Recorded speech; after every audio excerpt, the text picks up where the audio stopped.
The House of Representatives adjourned earlier today, earlier than originally anticipated, due to a fight within the Republican caucus that just boiled over into public. The issue has caused this unexpected adjournment is the issue of proxy voting.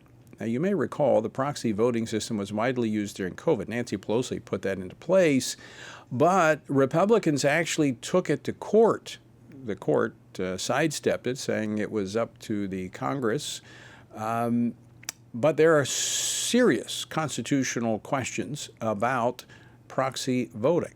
Now, there's been a measure. There was a measure put forward to allow new parents to vote by proxy, which sounds nice. But how do you draw the line just with new parents? What about someone who is ill or undergoing cancer treatment or you name it? Well, the House Republican leadership was opposed to it, but 9 Republicans joined with the Democrats to, it's a procedural vote, but to take down a rule that was put forward earlier today on the House floor. Joining me now to talk more about this, Congressman Nathaniel Moran, a member of the House Ways and Means Committee, the House Ethics Committee, and the House Select Committee on the Chinese Communist Party. He represents the 1st Congressional District of Texas. Congressman Moran, welcome back to Washington Watch. Thanks for joining us. Tony, it's great to be with you. Unfortunately, under these circumstances where frankly, we have shot ourselves in the foot here in the House of Representatives and done ourselves a disservice and done the people of America a disservice. Yeah, let's talk about the measure we're discussing. There was a member of Congress put forward a measure that would allow parents. I think it was up to was it 12 weeks, 6 or 12 weeks to have proxy voting after having a child, both fathers and mothers. Yeah, it was a proxy voting proposition put up by a Republican member. It's for 12 weeks, not just if you had a baby, but if your spouse had a baby. So it's both for male and female to access. And in the history of the United States, we have not allowed proxy voting up until Nancy Pelosi did it during the pandemic a few years ago.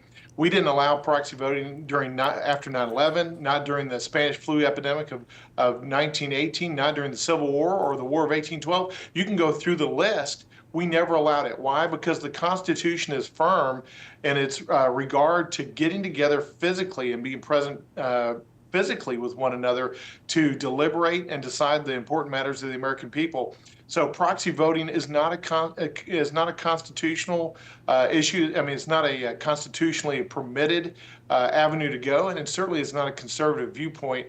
Here's the real problem. We cannot allow our sympathetic propositions to supplant constitutional principles, and that's what's going on here.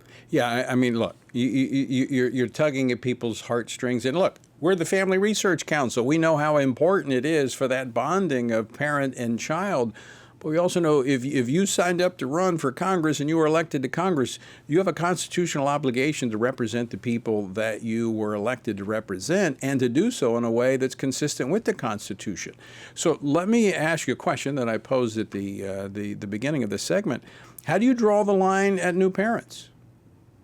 Yeah, you don't. And Mike Johnson made this point in conference. He said, look, if you accept this and allow new parents to provide for proxy voting with a new child, then there is no limiting principle. And where does it stop? Is it somebody next going to say, well, I have an illness that's going to prevent me from being there, or I've had a car accident, or I have something important to do at home? Under those circumstances, where does it end? And there is a slippery slope.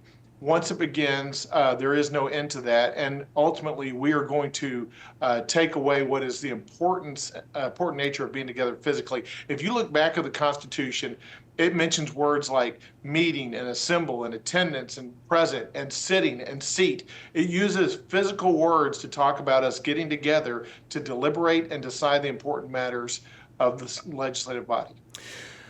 All right, so explain kind of what happened this afternoon and why. I mean, we talked about the substance, but let's talk about process. What happened and why Congress has adjourned for the rest of the week? Yeah, we have a process where we're going to adopt a rule, which is the procedural guidelines for voting on substantive matters to follow.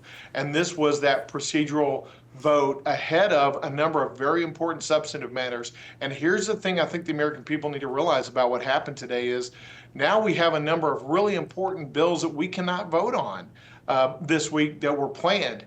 A couple of them really, really important. The SAVE Act by Chip Roy that would help to ensure that we only have citizens voting in national elections.